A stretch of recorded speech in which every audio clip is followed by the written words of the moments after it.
Hi, everybody. We are live with Fremont Debate Academy. Just as a reminder, this is our third session. We're going to be going over the basics of politics.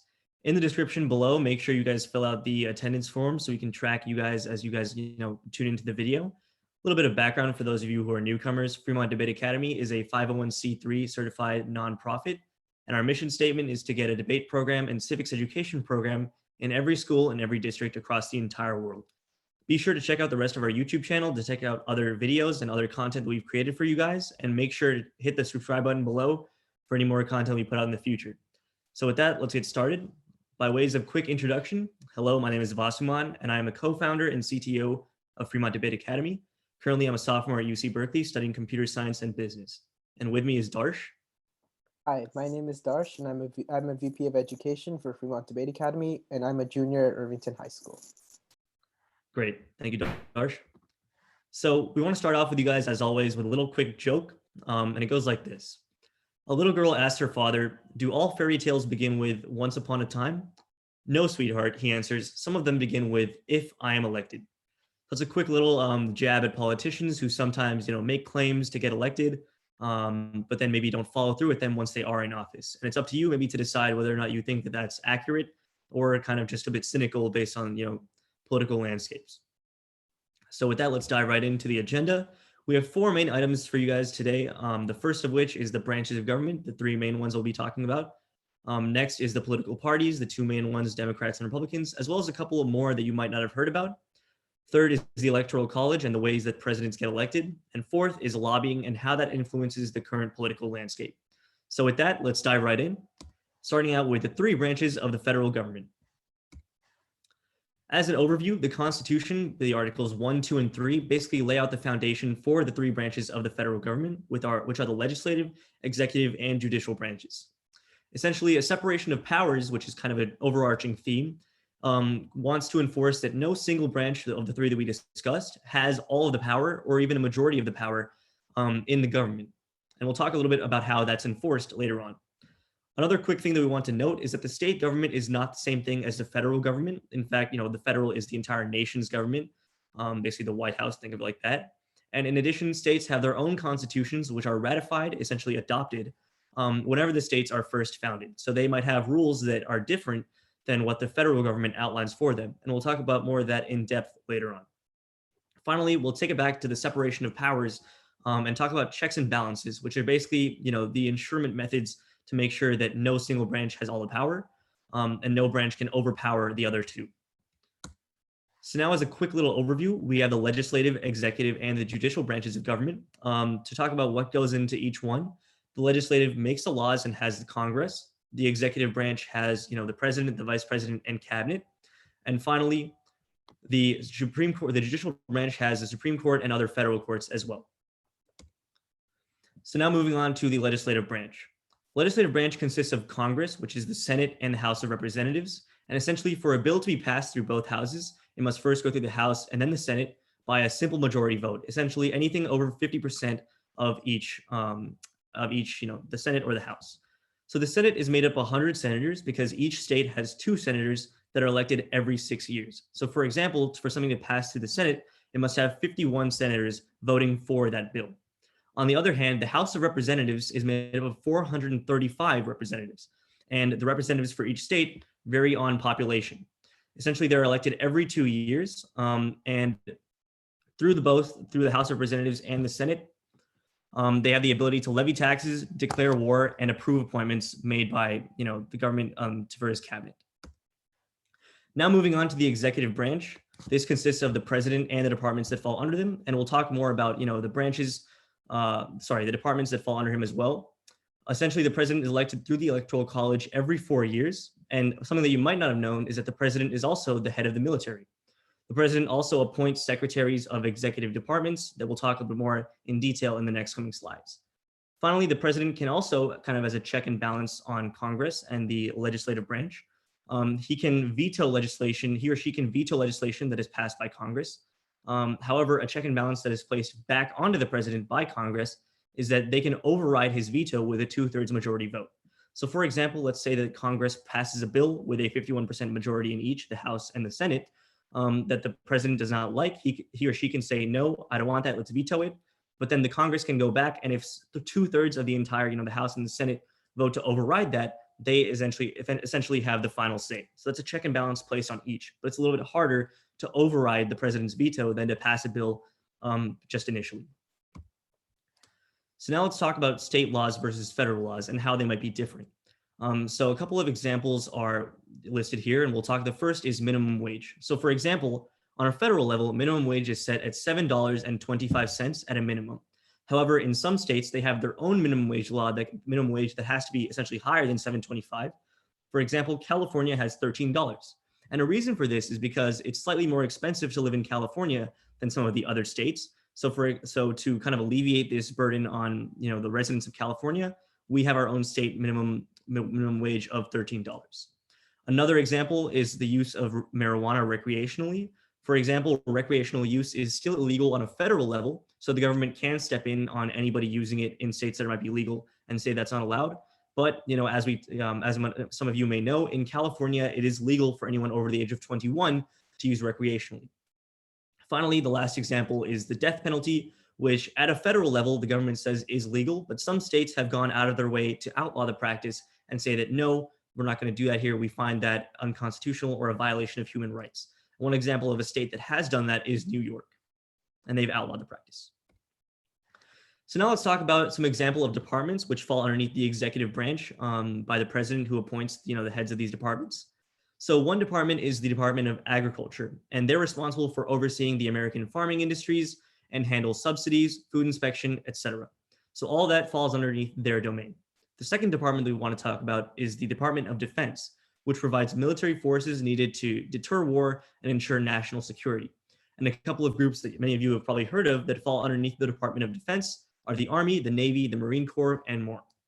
Finally, another department that we want to highlight is, say, the Department of Justice, which enforces federal laws and ensures safety from foreign and domestic threats. There's a slight difference from the Department of Defense, who mostly, provide the military forces needed for security, whereas the Department of Justice is more for carrying out more civil and, foreign and domestic threats. So now moving on to the third and final branch of government, the judicial branch. And underneath this falls primarily the SCOTUS, which is the Supreme Court of the United States as an acronym.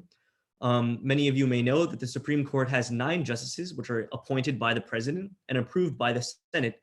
And they also have unlimited terms, meaning once they are appointed, they essentially serve on the SCOTUS until they pass away or retire. Additionally, the judicial branch is granted what is called judicial review, which determines the constitutionality of bills and laws that have already been passed. So they're granted what's called the last court of appeals, essentially the final decision. And what this means is that if a law has been passed previously, or if a court ruling has taken place, for example, let's say somebody was, caught using marijuana recreationally in a state where it was not permitted, and they were given 20 years in federal prison by a court on a state level. This case can go to the Supreme Court, and the Supreme Court can say, no, you're not allowed to do that. And from this point forward, nobody is allowed to go to jail for, say, more than 5 years for any marijuana-related charges. And that will essentially overturn that ruling, change that person's sentencing, and also serve as a basis for any future court cases who can refer to this, Supreme Court ruling as the grounds for them to make their decisions. So, for example, from that point forward, it is very unlikely that, you'll receive more than 5 years in prison once the Supreme Court has said so. Essentially, they can overturn past rulings like this and have the final say in any kind of ruling. This allows them to control the interpretation of the law and whether or not a law is deemed constitutional or a violation of the Constitution, as well as provide a final judgment on any civil or criminal cases. So now let's go a little bit in depth on the checks and balances. We just talked about the 3 branches of government, the legislative, executive, and the judicial.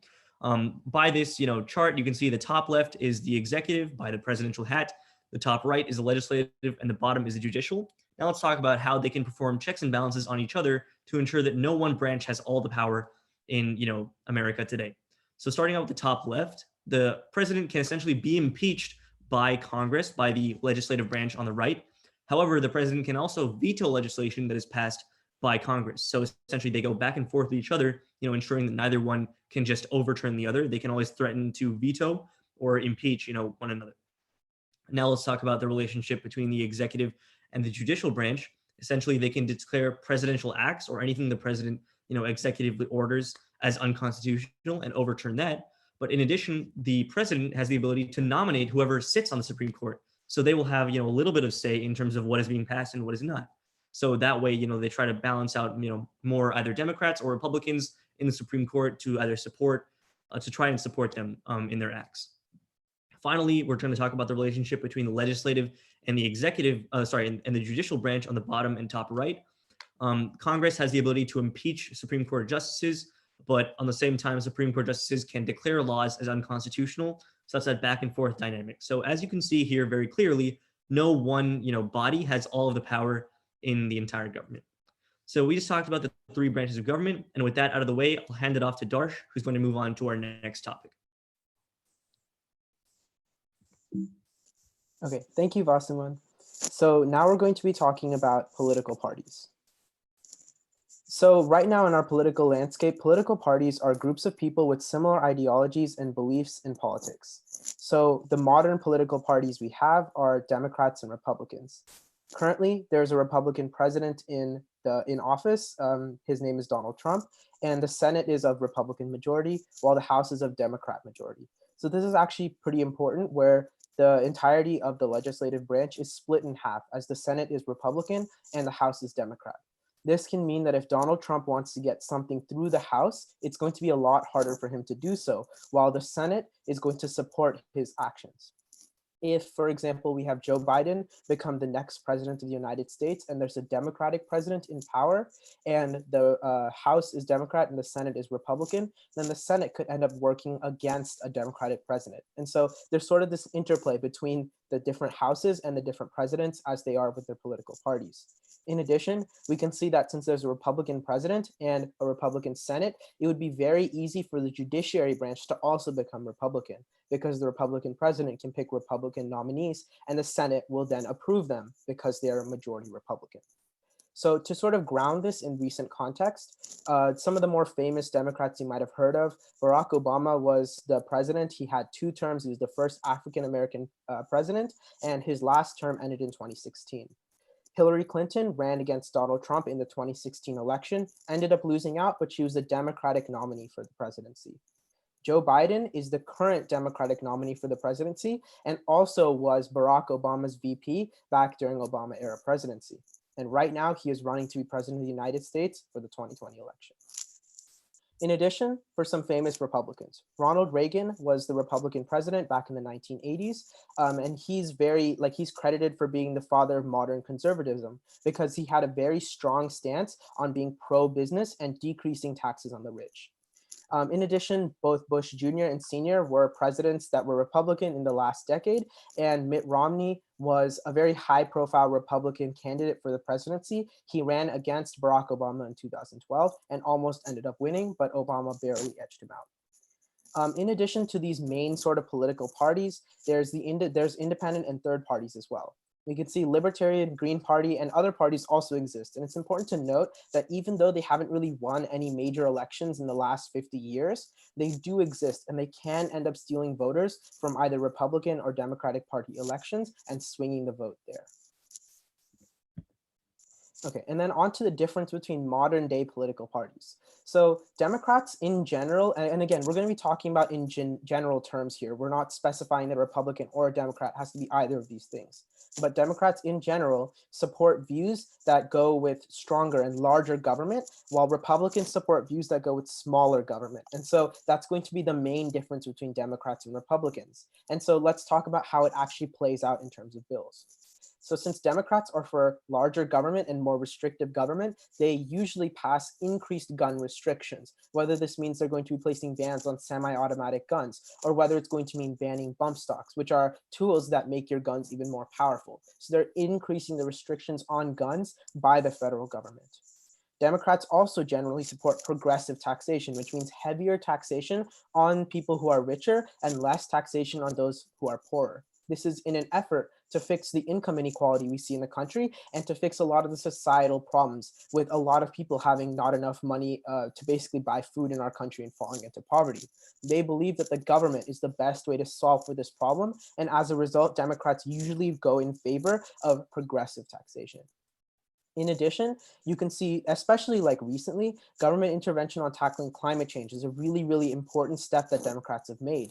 They're saying that the best way to solve for climate change is to have it be done via the government. We can see that come out through the Clean Air Act that was enacted during the Obama era presidency, which basically tries to put caps on the amount of emissions going on and tries to focus our government towards protecting the environment. Meanwhile, Republicans are generally in the opposite. Again, they want to have a smaller, less restrictive government, which generally comes out as decreased gun restrictions. There is a part of the United States Constitution that says that everyone has the right to bear arms. And so having gun restrictions, Republicans generally view this as an oversight and an overreach of federal power, and that the government shouldn't be strong enough to take away rights and liberties from the people. In addition, many Republicans are in favor of lowering taxes and being more pro-business because they believe that the millionaires and billionaires that would be taxed heavily under progressive taxation should not be taxed because they're the ones that are providing jobs to the millions of common people of the United States. And as a result, if we decrease our taxation, we'll have more millionaires, more billionaires, more people starting businesses, and more people providing jobs, which will end up solving for the societal problems of poverty. In addition, they believe in free market solutions to climate change. As a whole, Republicans believe that the government is going to be more weighted, more slow, more costly, and less time effective than a free market solution. And so basically, they're going to be saying that green technology solutions would be better because of competition between these companies. They'll end up producing a product that more people of the United States will like for cheaper, which will end up solving for climate change in the long run. So it's up to you whether you believe that the government should be bigger or smaller, but that's the main difference between Democrats and Republicans, and that's how it plays out in their laws that are passed. And then one thing that's going to be a common theme that you see throughout all discussions of political parties is going to be political polarization, which is the idea that the parties will draw further apart from each other over time. So over the last 20 years, we've seen political polarization in action. And one example to sort of show how big this change has been is that the Republican Party actually created the Environmental Protection Agency several decades ago. With this huge shift, there's been a change where the Republican Party now does not believe in the government's ability to solve for climate change, but we can see that they literally created the Environmental Protection Agency. So obviously there has been a change over time in the viewpoints of the Republican Party. From Pew Research Center, we can see this graph also sort of shows the differences between Democrat and Republican. And it's important to note that right means Republican and left means Democrat. So on the right, we can see the Republican Party has shifted more to the right and the Democratic Party has shifted more to the left instead of being in the middle, instead of having a mixed position. This means that the houses of Congress, for example, are less likely to work together. The individual senators and representatives are less likely to work together, which means fewer bipartisan bills and more filibusters. Filibusters are the idea that the part of Congress, the party that does not have the majority, is going to be arguing against a bill and basically just talking until the bill is not able to be voted on by wasting time. And so this slows down the efficacy of the government and increases the costs of the government while making it more bloated. So that's the sort of effect that political polarization has had on the last 20 years of governments. And then another sort of crucial concept is going to be that of gerrymandering. So gerrymandering is when political parties draw the voting districts for congressional elections. It's important to note these are for congressional elections specifically. So they organize these voting districts to favor themselves. And an example you can sort of see in the bottom left picture with gerrymandering explained. If you have a population of 50 people, as noted by the 50 squares that are drawn, and 60% of them are blue and 40% of them are red, you can change the way that the voting districts are grouped in order to pick which party comes into power. And note, we're using red and blue, but that doesn't actually mean Republican and Democrat. That's just two colors that are on this sort of graphic. So the first scenario is that you would have perfect representation with the lines being drawn vertically. So there's 3 blue districts and 2 red districts, basically completely representing 60% blue and 40% red with the correct amounts. That would end up with a blue victory, as can be shown by 60% blue and 40% red. The second scenario is making the entirety of the districts more compact, having less area and building them together in a closer scenario. That would end up having 5 blue districts and 0 red districts, which means the blue districts would win by a landslide vote and there'd be 0 red representation. So that's important to note. It'd be 100% blue and 0% red, which is really different from 60% blue and 40% red. Now, in the third scenario, you can actually change up the districts enough to have 3 red districts and 2 blue districts, basically meaning that the red party would win and put themselves in power if this was to happen in an actual election. So you can change the way that these districts are orientated to even go from 60% blue and 40% red to switching it around to 60% red and 40% blue. So if you're the party in power, then you're going to be changing your districts to make it so your people win and your people are put in a position where you're able to win in the next election as well. So on the bottom right from the Washington Post, you can see a whole bunch of actual real voting districts that are sort of put into place in this weird and sprawling way across their states. And we can see that's generally done in a way to produce gerrymandering results, because none of these are logical districts that are being drawn. They're just being drawn in a way to group people together and separate people to allow one party to win over the other. And both political parties do that right now. Okay, and then the third thing we're going to be talking about today is the Electoral College and how the federal elections happen. Because we just talked about congressional elections. Now we're going to talk about nationally what's going to happen. So primary elections start out before the Electoral College, before the actual federal election. So at the state level, this takes place before the general election. In 2020, this is between February and August. So the purpose of a primary election is to choose each party's candidate, and each state follows its own primary election system, whether that's through primaries or caucuses. And we urge you guys to go and look this up, see more in detail on primaries and caucuses. They have a whole bunch of complicated rules, and so learning more about it would be really beneficial. So candidates aim to win a majority of delegates from the entirety of this caucus primary system. And so each state provides a certain amount of delegates. If you win the majority of delegates nationally for your party, you are the party's nominee. And so you can see this in action with the basically 10 Democratic candidates that were running against each other for the nominee. None of them were going against Republicans. They were simply trying to win delegates from the states for their own side to become the Democratic nominee. And for the 2020 election, the Democratic nominee is Joe Biden. He won a majority of the delegates and ended up consolidating power under his platform. Meanwhile, the Republican nominee is Trump. Trump is the current president and basically was guaranteed to get the Republican nomination as he is running for a second term. So come this fall, there's going to be a sort of all-out battle between Biden and Trump for the 2020 election. So then for the general election, the president is elected by the Electoral College, which is mandated by the Constitution. So if you want to change the process, it has to be done by editing and changing and amending the Constitution. So what most people think of as the way that we elect presidents is by the popular vote, which is the total amount of votes cast. However, the way we really do it is the Electoral College. So the votes are determined by electors, and you need 270 electors to vote for you in order to win. So the count of the amount of electors within a certain state is determined by the population. For example, California has 55 electoral districts, and each of them is tied to a single vote. So there's 55 electors in California. Meanwhile, Rhode Island has 4 electoral districts and 4 electors, which each tied to a single vote. And so you can see California gives a lot more electors than Rhode Island does, which you would expect based off of the population. So the US general election follows an electoral college system. And if this seems a little bit complicated, we're getting into sort of the pros and cons of that right now. So under the Electoral College, there's a winner-take-all system. So winning a majority of the vote means you win all of the all of the electors on a state basis. So for example, Trump in 2016 won 52% of Texas votes, and he received all 38 electoral votes. So only winning by 2% ended up giving him all 38 of the electoral votes.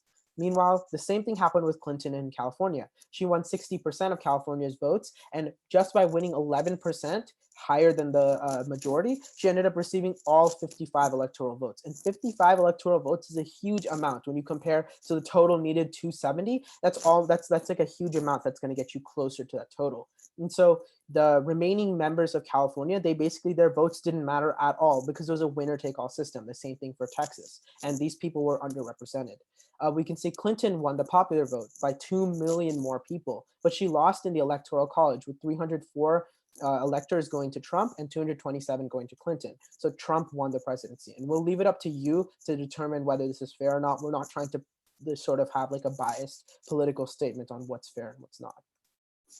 So under the Electoral College, there are also swing states. This is a big con of the Electoral College, and swing states are states that transition back and forth politically.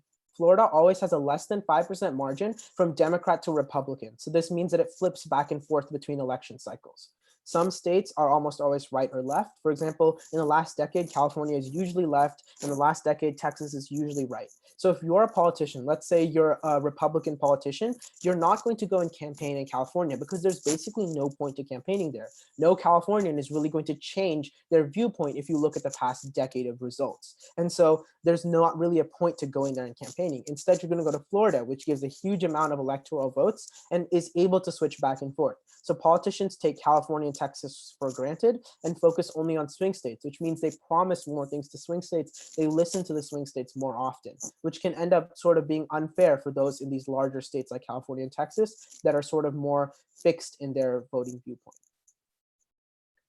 But a pro of the Electoral College is that it basically ends up helping a lot of these smaller states out that would be underrepresented in the popular vote.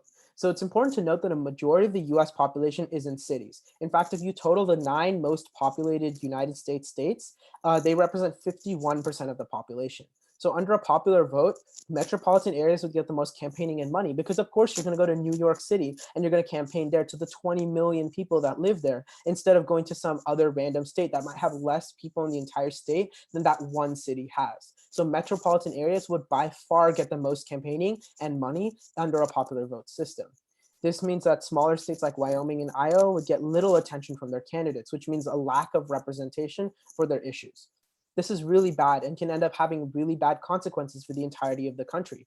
For example, farmers make up 1.3% of the population, but without the Electoral College, they may never be heard at all because of the fact that they're basically outweighed by all these people in metropolitan areas. But the comeback and the sort of counter argument to that is that farmers don't usually live in swing states either. So you can sort of debate back and forth about whether the popular vote, the Electoral College, is more effective for determining representation and fairness for the people of the United States.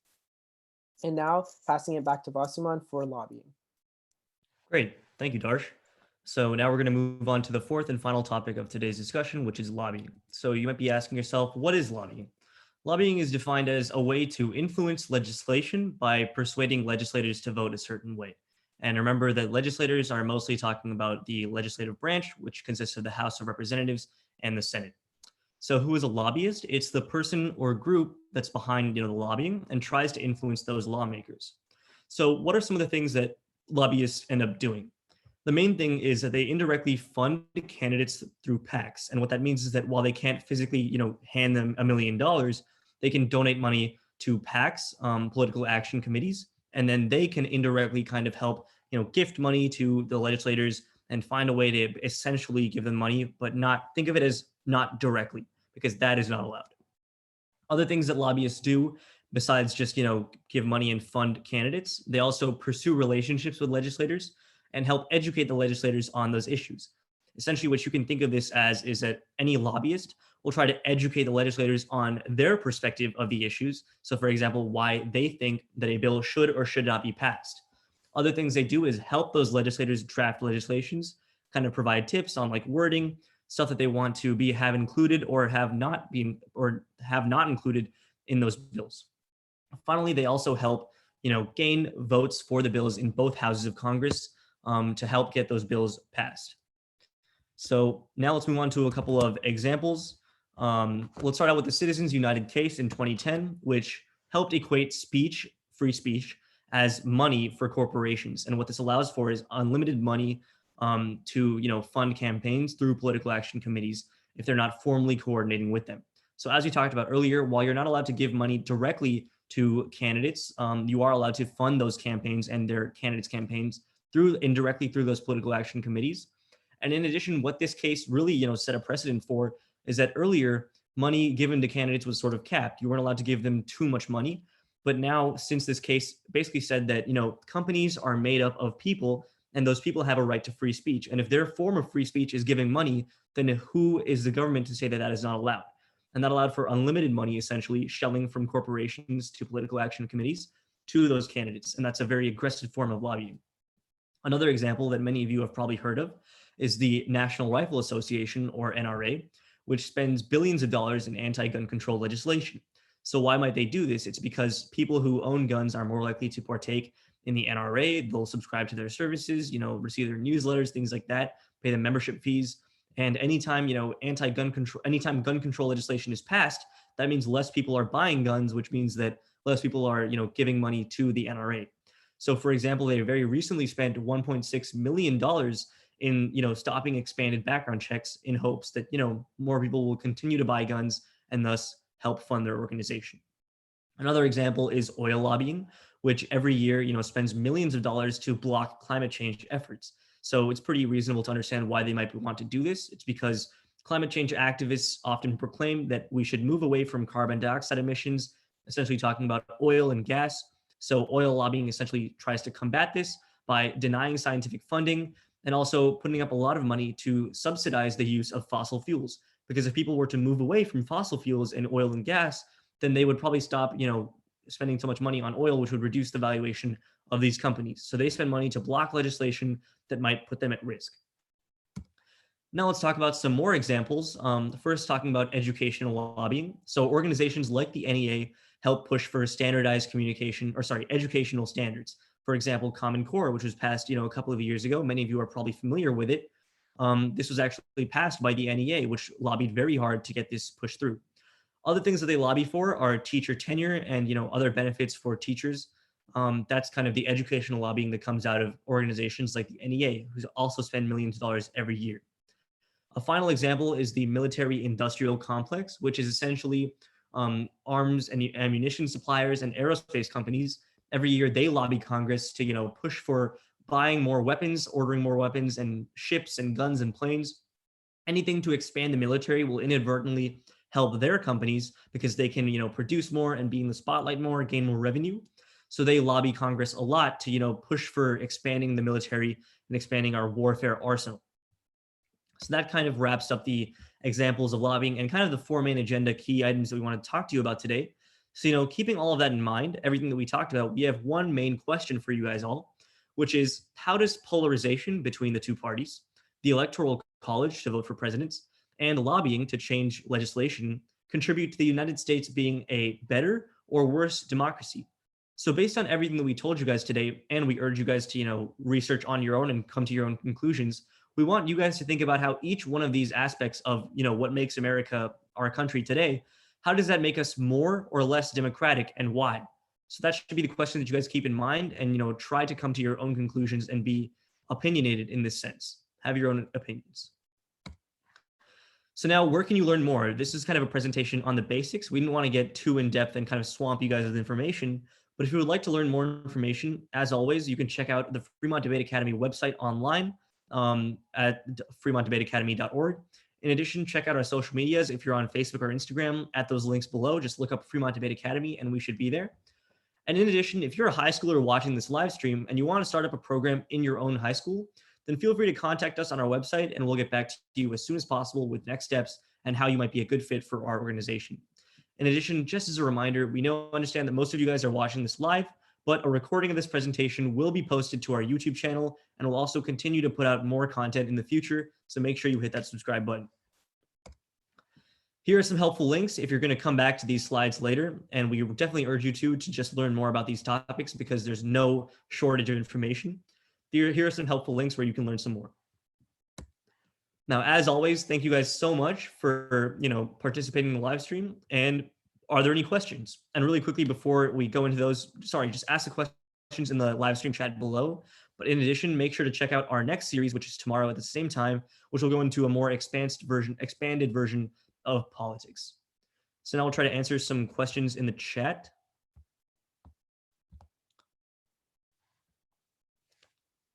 Okay, so we found one question. Do electors have to vote for a candidate under a winner-takes-all system? And I guess to answer this, it's pretty complicated. Some states have more strict regulations, like fines being imposed on not voting or voting. But most don't do this because they would lose credibility and essentially never vote. So it's rare for an elector to vote something that their state doesn't vote for. So essentially it's usual that whatever the state votes for in a majority vote, that's what their electors will choose to vote for as well. We have another question. What if there is a tie in the electoral college? Okay, so this has actually happened twice before, since the birth of the United States or the electoral college system. So if there's an exact tie in the electoral college and, they can't reach to a consensus, actually the House of Representatives will come to a vote. And the House of Representatives has 435, representatives. So it's relatively harder being an odd number to, split that 50-50 as well.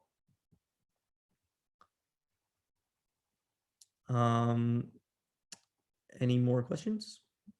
I think that's about it for the questions. But yeah, other than that, thank you guys so much for tuning in. As always, we're here for more content. We're trying to spread this debate program to every school and every district around the world. Make sure you guys tune in tomorrow, hit that subscribe button, and thank you guys again.